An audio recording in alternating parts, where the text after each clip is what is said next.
So a little bit about Evangeline, and then I'm going to hand it over to her. I won't take too much more of her time. Evangeline is a senior. She might introduce herself in a greater way. Oh, no, okay. A long time ago, Evangeline's awesome. She's a senior. She served as an officer for our ministry, but she's served as a tremendous leader. And I don't just mean in the sense that she's filled like a title, but she's really led people very well. And she's really demonstrated what it is to love people well. And so I'm really excited for her to share about a topic that is very real, very honest tonight. And she's a senior, and she'll be, thankfully she'll be graduating and staying in North Carolina, in Charlotte, I believe.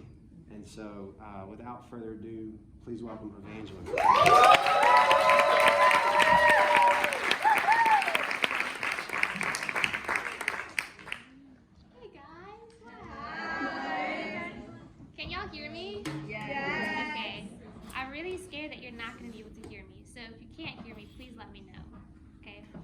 So first of all, I'm so glad to be here. Here's some pictures. Why don't you introduce myself? I am a senior, as Ryan said, and I've been coming to UNC literally the first day of my freshman year. And I think I've only missed 2 large groups. So altogether, I've been here for a really long time, and I just love this family so much. And so I feel very honored to be able to share today. And tonight is going to be just in case. So tonight's going to be more like a family moment because this is a topic that is still quite a raw and tender one for me, where in the past year and a half I have wrestled in my heart daily about my very eager and passionate desire to date. And when I say daily, I mean that in a very literal sense, especially for those of you who lived with me in Hardin, which is that page on the bottom right. Many of you have witnessed moments when I felt a mixture of frustration, grief, confusion, moments in my heart just felt very heavy, but then also moments of joy and moments when I just really felt God's goodness to me so clearly and so evidently. And so tonight, when I was preparing to share this, I literally just went through my past 3 journals, and I just pulled out things, and I was like, okay, God, what is there in here that I can share with you guys? Because I do really pray that my experiences and what God has brought me through in the past year and a half will be helpful and beneficial and encouraging to you. So, first of all, I'm going to be focusing on the area of waiting and the process.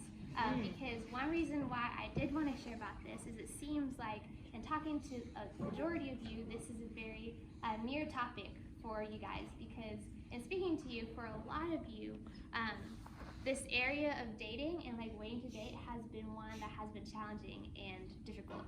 And so I pray that tonight, as I talk about the process of waiting, that even if you are not currently dealing with the area of singleness, if you are waiting on God for anything, whether it's for your family, your finances, your friendships, whether it's for your career or your major and things like that, I pray that you would just be refreshed by God, and that God would breathe life and joy in the midst of the waiting process. So first, I'll start by sharing with you several questions that us in ENC I've heard talk about.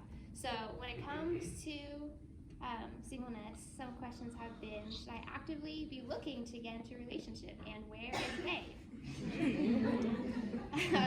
Am I single because there's something undesirable about me?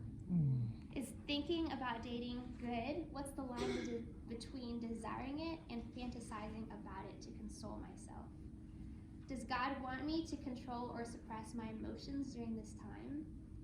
I've asked God for clarity and for answers, but I still don't know what to do. What do I do about not knowing? And what extent do I plan next steps based off of my desire and hope to be in a relationship in the near future? So as a whole, some of us might desire dating, some of us might fear it, some of us might not even think about it right now, which is totally fine.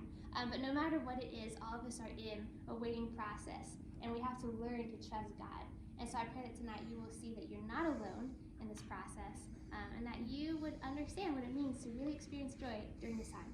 So first, I'm going to be dividing this into 2 parts. The first one is how we can experience joy in the midst of a difficult waiting process by trusting in God's sovereignty. And the second one is surrendering our desires to God. So when it comes to God's sovereignty, there are three different things that I've highlighted that God's sovereignty affects us. And the first one is that God's sovereignty reveals that there is purpose for this season, and this purpose is for our good.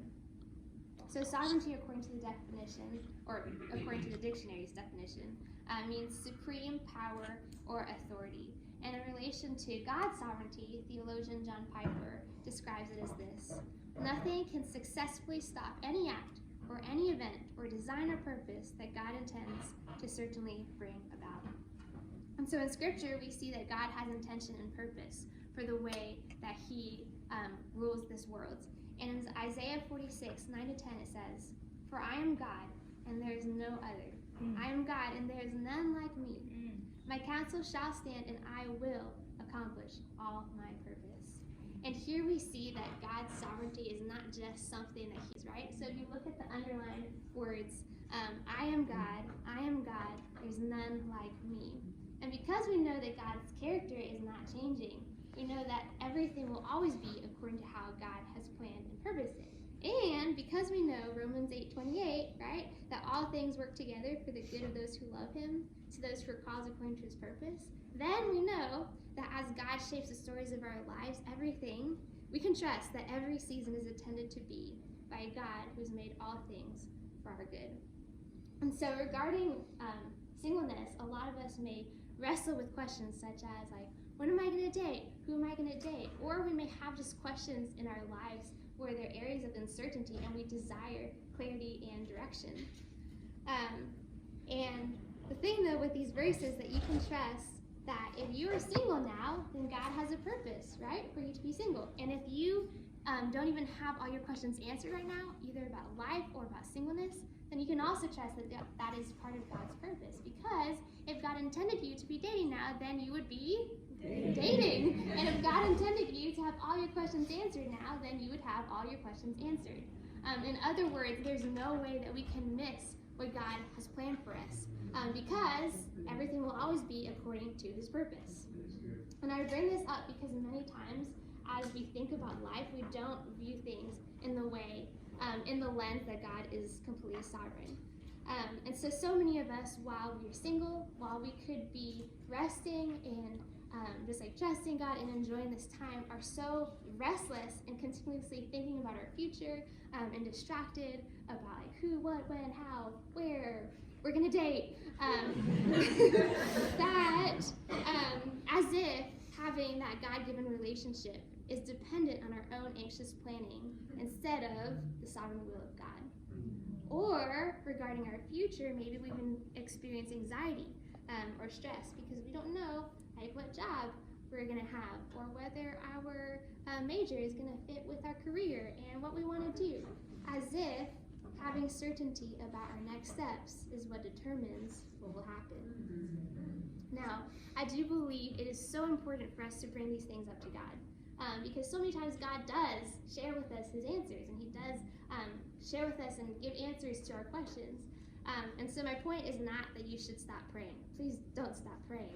The Lord is good. You should pray. But what I'm referring to is that understanding God's sovereignty is necessary in order for you to flourish in whatever season you're in. God's sovereignty allows us to be certain that he is fulfilling a specific purpose right now, and that purpose is for our good. And so no amount of anxiety or planning or self-determination will change the perfect will of God. And when we see that where we're at is a good place and it's part of God's purpose, then we know that God will not only satisfy us in marriage, but also in now. Which then brings me to my next point. You might say, sure, Evangeline, singleness might be a good thing, but it's so hard and difficult, and I just really want to date.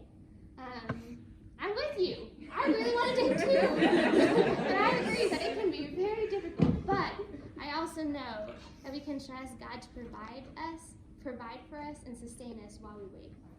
And so, let's look at, that's the second point. Great. Let's look at Exodus 16.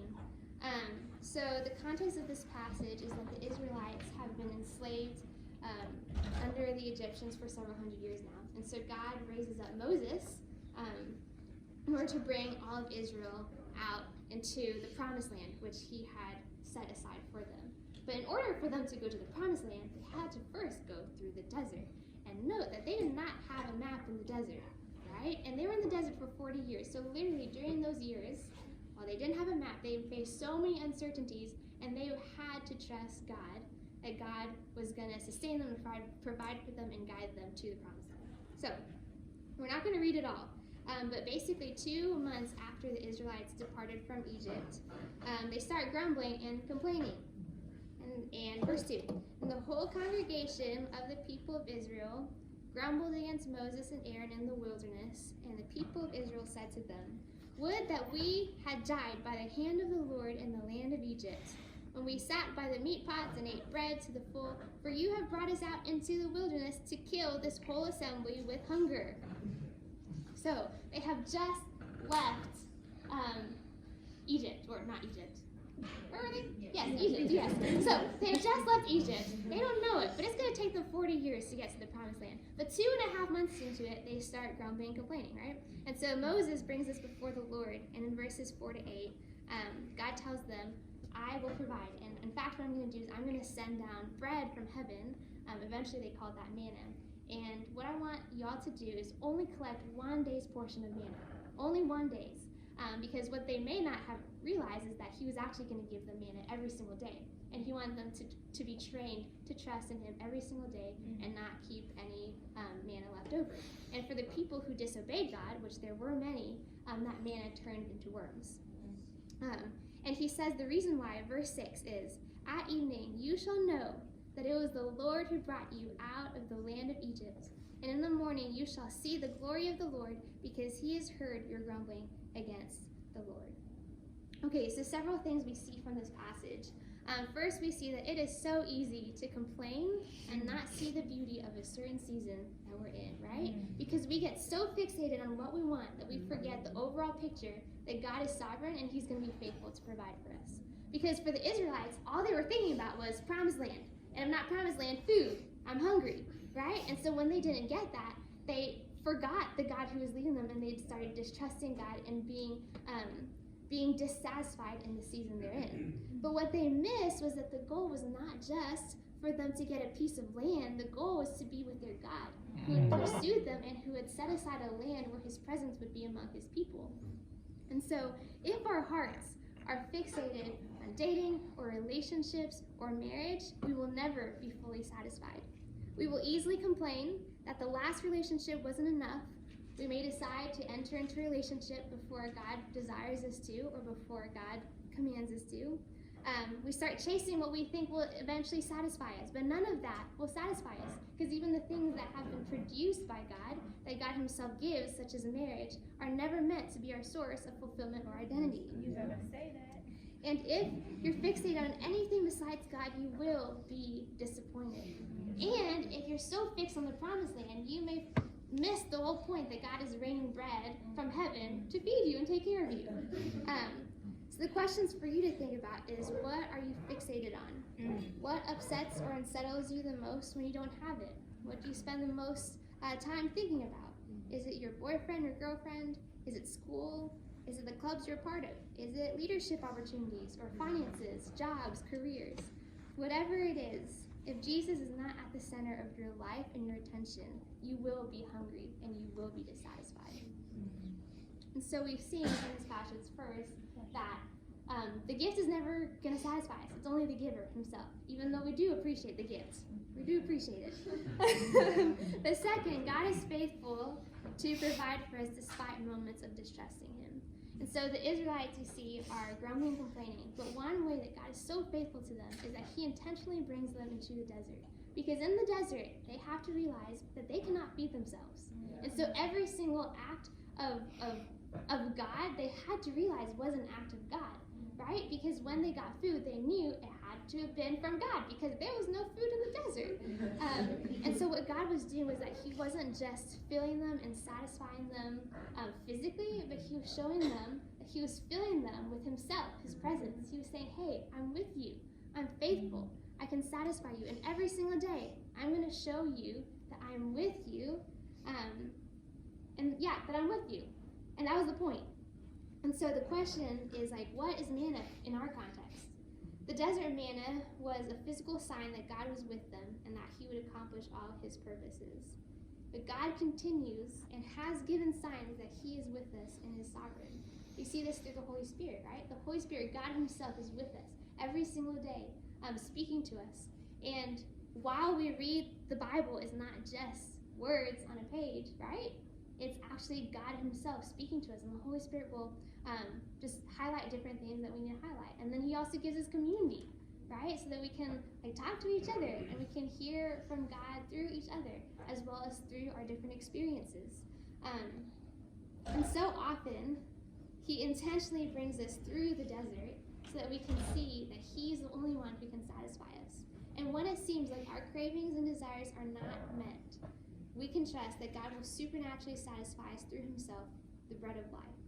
And so regarding singleness, perhaps this is a time when God is bringing you into the desert and exposing holes in your heart that you've tried to fill with someone else other than Jesus, so that he can show that he can refresh and fill you even when it's tough. So regarding my journey of singleness and also how God has satisfied me, I was speaking to Kat last night, and I was not planning on sharing the majority of this, but last night I felt God give me freedom to share this. So starting in March of 2018 during spring break, here's some pictures. A lot of us were in the Dominican Republic for a mission trip, and there was one night when I was sitting on the bed with Jane, Ella, and Kat pictured on the left, and I was crying. And I was crying because I felt God asked me a question to consider dating a particular individual in the future.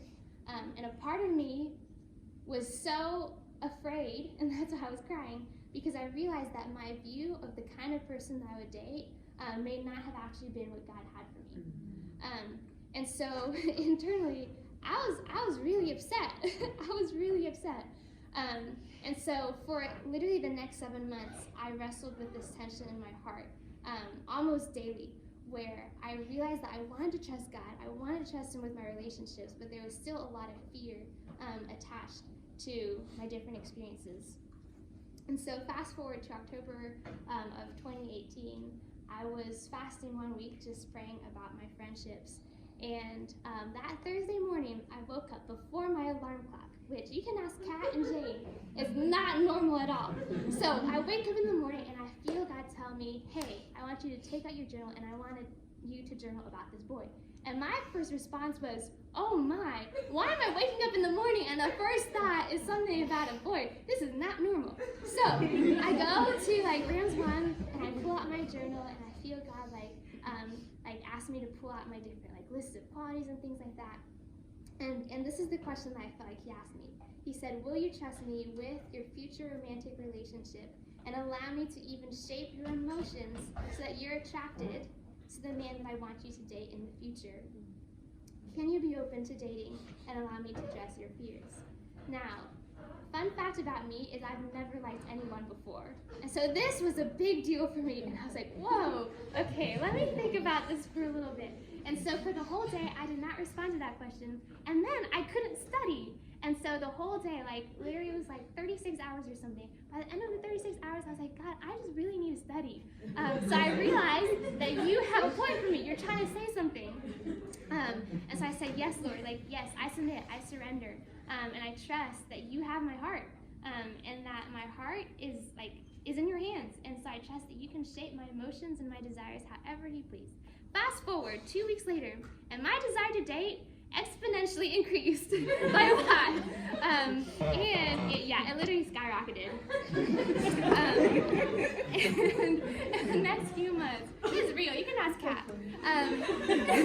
In the next few months, I felt like God was giving me a lot of insight and direction about his will for my relationships.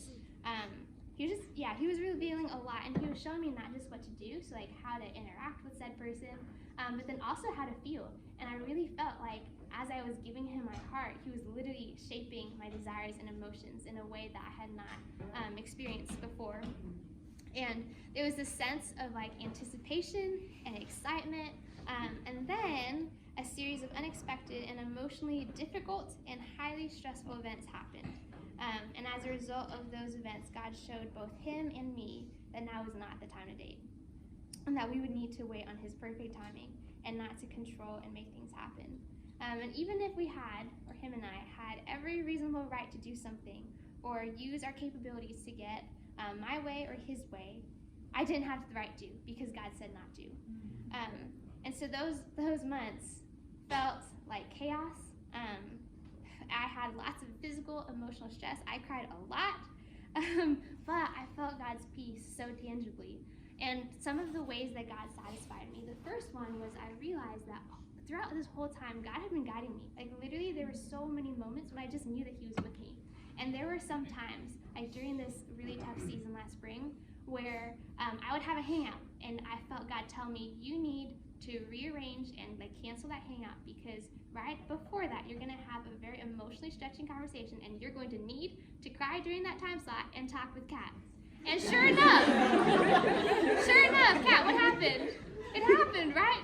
It happened multiple times. And so I felt like during that time that even if I did not know a lot about the future, and even though there were so many unknowns, I knew that at least God was guiding my very next steps. And so I knew that he was with me, and that was what satisfied me. And another thing is I felt what Jesus said in John 4:34, which is, my food is to do the will of him who sent me and to accomplish his work. And during that time, there were lots of sacrifices I had to make, sacrifices that were very, very hard, which I'll talk about later. But knowing that I was doing the will of God was what filled me and what satisfied me. Because I realized that when I was doing the will of God and when I was trusting God's sovereignty, that he was not going to waste anything. Like none of the suffering, none of the hardship was going to be wasted. He was going to use it. And so me knowing that made me feel like I had a privilege to be able to go through a hard time, because I was like, man, I feel so privileged that God is doing this so that I can learn and I can grow and I can be matured, and eventually this is going to be a beautiful testimony to be able to share to other people. And the words of Elizabeth Elliot, a famous author that I love, is this: wherever you are, be all there. Live to the hilt every moment you believe to be the will of God. Let not our longings slay the appetite of our living. We accept and thank God for what is given, not allowing the not given to spoil it. This is the call. This is the order of our lives. And so if this was the will of God, I wanted to be present. I wanted to enjoy the hardship. I wanted to enjoy the moments of excruciating pain. Because also I realized that the point of singleness is not ultimately to date. I think in the Christian world, lots of times we can think that we're single now so that God can do all these things in us, so that eventually we can reach this state where we can date. But truly, the purpose of singleness is so that we can glorify God and be satisfied in him, right? And so me knowing that no matter what I was going through, I was glorifying God and being satisfied in him was enough to fill me with joy. Because just as much as singleness is for that purpose, marriage is also to glorify God and be satisfied in him. Because the purpose of life is to glorify God and be satisfied with him. And so my hope in a faithful and good God and his affirmation of me that I was glorifying him was my manna. I pray that you would know in your heart that you will never be defeated if your heart is set to do God's will. You will never be defeated or disappointed or discouraged if your heart is set to do God's will. And if you partake in the bread of life, Jesus himself, you will experience God satisfy you and sustain you.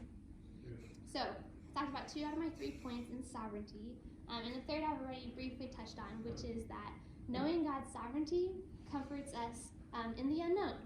The reason why the unknown can be a source of comfort for us is that we know that because God is already going to ensure that his purposes are accomplished, if we are in a state of unknown, that means that he is working and he will continue to work without us needing to know, which on the one hand can be very freeing and be very comforting. But here are some reasons why lots of times the unknown is uncomfortable for us and actually brings us lots of pain or uncertainty. So the first one is fear. One reason why we're uncomfortable is the fear of what may come, a fear of what God may say.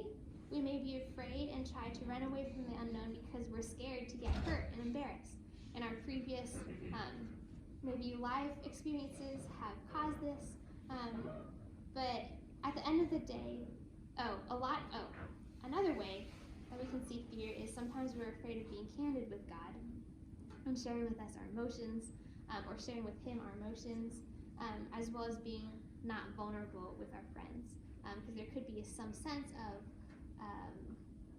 embarrassment or just like wanting to hide.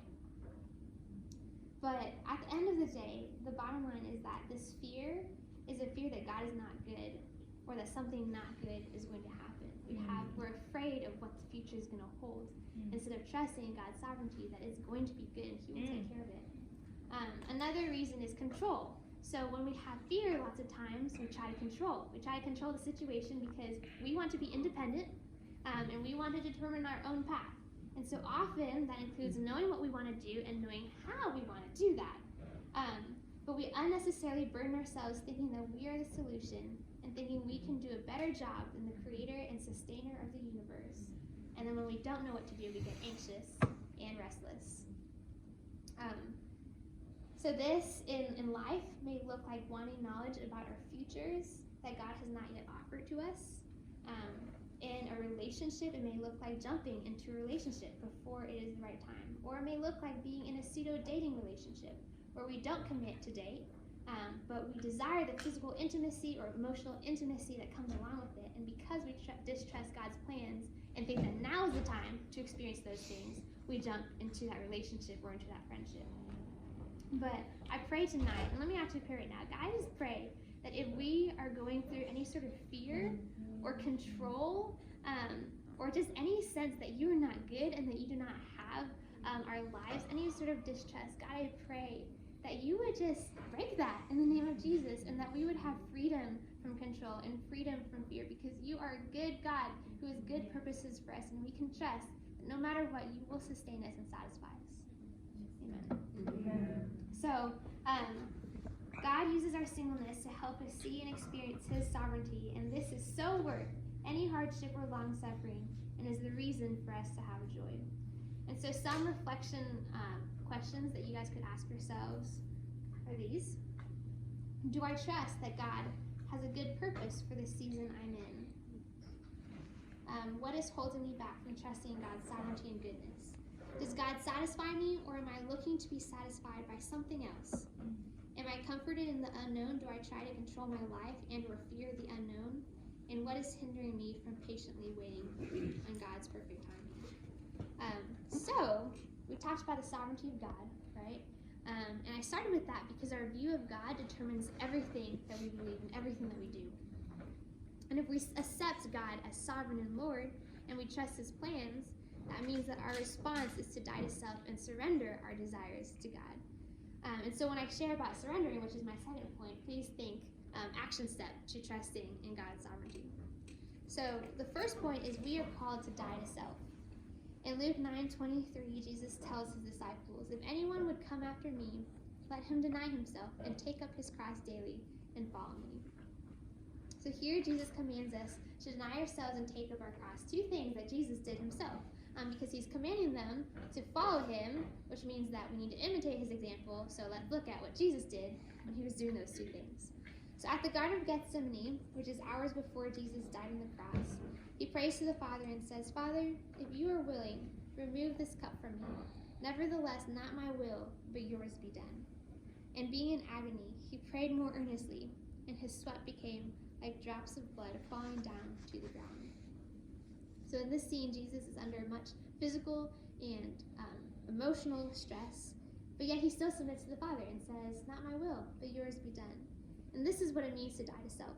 It means surrendering and sacrificing what we want, denying the temptation to control an outcome, and because we trust in God's sovereignty and His purposes, we desire to submit everything under Christ's lordship. So the second point is that dying to self involves surrendering all our desires, not just the sinful. As you see for Jesus, Jesus was perfect, right? I mean that His desires had to have been perfect, and yet He still submitted to the Father. And that means that God calls us not just to submit what is sinful, but also what is holy. And so for many of us, we do have this very holy desire to get married. And for some of us, yes, it has reached an unhealthy point, and for some of us, it has not. But yet God still calls us, no matter what kind of love it is, God still calls us to submit it to him. And in my situation, when I felt God tell me that I need to submit my desires, at first I was confused because I thought that what he was telling me to do was to kill them. And in my mind, I was like, Lord, we just went through a whole year, and now you're telling me to kill these desires? Like, what does this mean? But after like talking to mentors and stuff, I realized that if I were trying to kill my own desires, that would be me controlling. Instead, what the call is for me to give my desires to God and let God either kill them or resurrect them. So for God to have the reins and control. And it wasn't about suppressing my emotions. In fact, it was the opposite. It was me being able to unearth these emotions with God and share with him with such vulnerability and tell him, here God, this is my heart, these are my emotions. But God, I trust that because you shaped my heart in the very beginning, I trust that you can shape my emotions and you can shape my desires, and I give it to you. And if you call me to kill something, or if you call me to do something, I will readily obey, because not my will, but yours be done. And so for my journey, when it came to the guy and I, surrendering meant that one, I cried, and then two, I shared like what I was feeling and desiring with God. And I shared with him my reasoning, and I was like, okay, God, like I shared with you what I believe and feel, and I don't fully understand you perfectly, but I know you understand me very perfectly. And so God, I trust that even though I don't know the future, that if you desire this relationship to be your relationship, then you can resurrect it. And so the guy and I decided that we were going to sacrifice the friendship, and we were going to give it up and let it go, because if God desires us to be together, then it will happen. And he can do it on his own. And I could trust that during the distancing between him and I, God would bring clarity that was needed, and he could orchestrate things to happen. And so there are several analogies, two analogies that I have to describe what it looks like to surrender all to God. The first one is the shelf analogy, which Pastor Reggie gave me. It is, faith is what enables us to put someone or something on the shelf, focusing on what God wants us to focus on at that season, trusting that God can bring it off the shelf and put it onto our hands if he wants to. The second analogy is the monkey analogy, and this is actually Kat's idea. So, Kat, you can come down.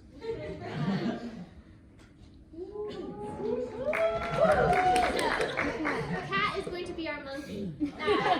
In real life, this is how you trap a monkey. Let's say that you have a fruit in here. So I have an apple in here, okay?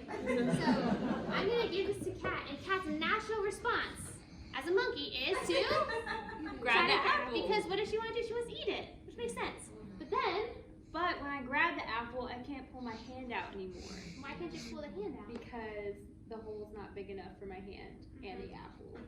But as the owner could easily do this and give you the apple, right? Okay, but when your hand is in the apple, what can you do? And if you just sit there, I'm stuck. you're stuck. I'm a trapped monkey. So, I wanted Kat to share what that analogy meant when it comes to singleness. Yeah, so, first of all, this is what I get for telling God I don't like monkeys. I really don't like them. So kind of this analogy is the idea, like, if there's something good, and you see it, and you feel like, I know this is good for me, this apple, like, it's good to eat, but God hasn't given it to me yet. If I just, like, keep my hand on it and hold on to it when he hasn't given it to me yet, then I'm trapped, I'm stuck. I could be doing other things with my hand. And yeah, that was kind of the gist of the analogy. The main point of like if God's season right now for us is to be single, then let's try to enjoy it as much as possible. And let's not, just like the quote, let's not let the not given spoil the taste of the given.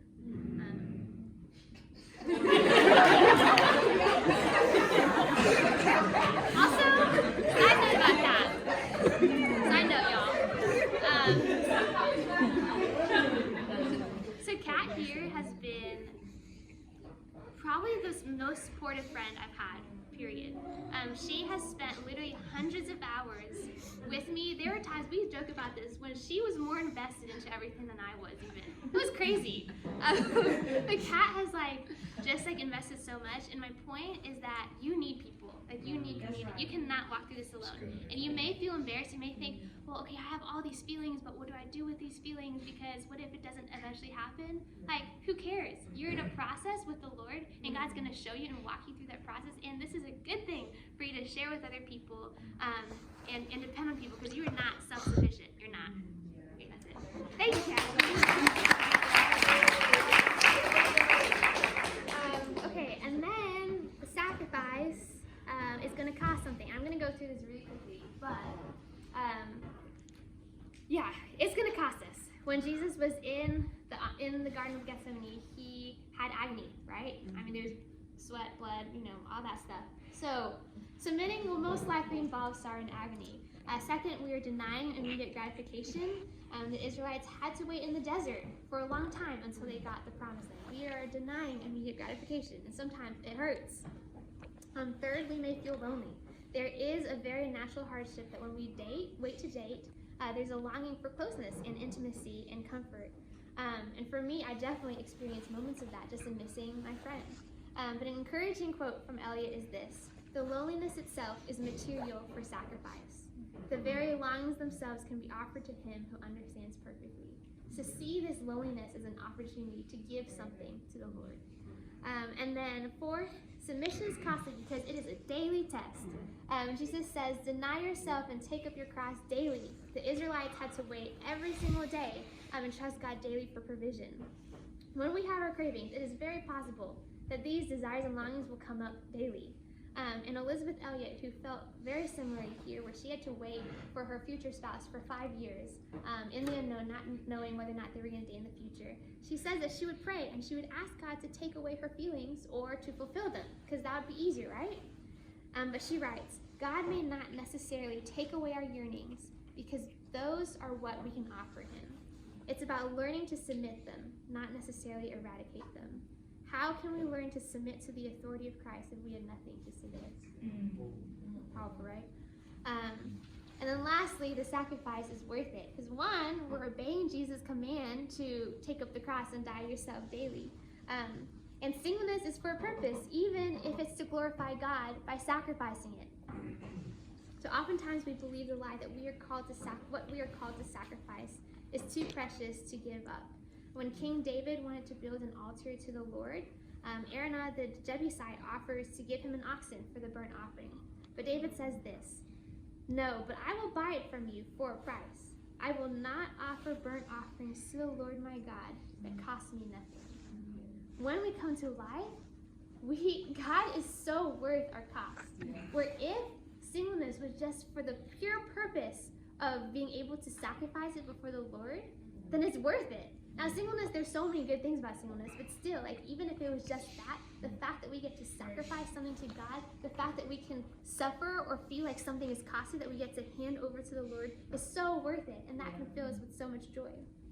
Now, yesterday actually marked exactly 1 year since everything in my life went boom. But in reflection of the past year, it has been so worth it, because I have had so many moments when I have felt God's presence so tangibly, and when I have heard God's voice so closely. And for me, the intimacy with God and being able to be so sure that I can hear his voice and I can obey him is worth anything. And so my prayer for you all is that you would see that this sacrifice, this process of surrender, it's so worth it. It's so worth it. And don't waste the time. Enjoy the time. And really enjoy what God has for you. Another thing that I really felt from this past journey is God's affirmation of me, where there are many moments when we follow God, we will be misunderstood. This is just the reality. There will be people who do not understand you, people who are even close to you that don't understand you, right? But Jesus experienced that as well. He did. And when we can get to a point where we feel God's affirmation of us and where our whole identity is rooted in what God thinks of us, and when I can hear, "Well done, my good and faithful daughter," who cares about what other people say? I will follow God. And some people will say, go, jump into it, Evangeline, or don't jump into it, just cut it off. But for me, like, I choose to live in the tension. I choose to live in it. Like, I choose to go into that desert willingly because I know that God will give me manna and He will satisfy me. Okay, so as a recap, we've been talking about sovereignty. Woo! Time. Great. Okay. So, we've been talking about sovereignty and how that seeing God as sovereign should shape everything about us. It should shape everything, because then we know that there's a good purpose for the season we're in, and that we can trust God's goodness. We know that God satisfies us. Like, nothing else will satisfy us, but He will. And He will use moments in life. He will bring you through the desert so that He can show you that He will satisfy you and that He is worth it. And Him as a prize is worth it. He's worth it. And then also, like, as a result of seeing God's sovereignty, we know that we need to surrender. There's certain things that we do have to surrender, because God calls us to die to self. He calls us to surrender everything, not just the sinful, but also the holy. And this surrendering process is going to cost us, and it is going to involve sacrifice. But the sacrifice is so worth it because Jesus is worth it. So I had some questions. Ryan, should we do the questions? Okay, cool. So I have some questions for you all to just talk among yourselves. And the reason why I'm starting this process now is, like, these next few minutes, I don't know how many minutes we have, is not sufficient. It's not enough for you to be able to process all this. It's just impossible, right? It takes years, your whole lifetime, really. But the reason why I want you guys to pray about this and talk about this among yourselves is that it's important to start now and share these questions and these things that are burdening you with other people, because you need other people, and God will use those other people to help speak to you. Okay, so before I close, I just want to say thank you so much, you guys, for coming. Thank you.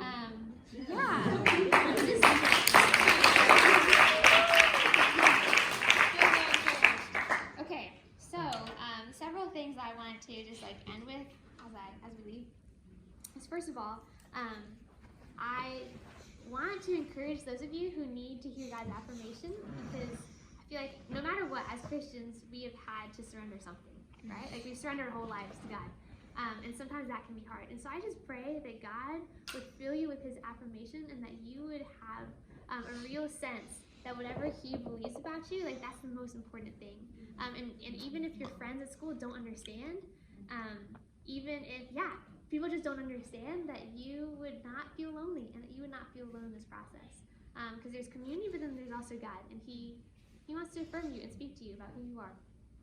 Okay, secondly, for those of you who may have been having questions, because I kept on talking about what it means to hear God's voice, right? I kept on saying, like, and God showed me this, and God showed me that, and that is a journey that I have spent many years on, just asking God, what does it look like to hear your voice?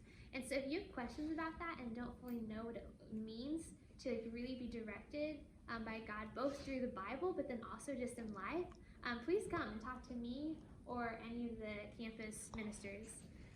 And then thirdly, for some of you in here, you may not know God. And so a lot of this may not fully make sense to you.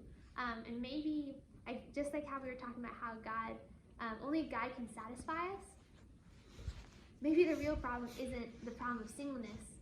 It isn't the problem of relationships, but really the problem is that, you need God.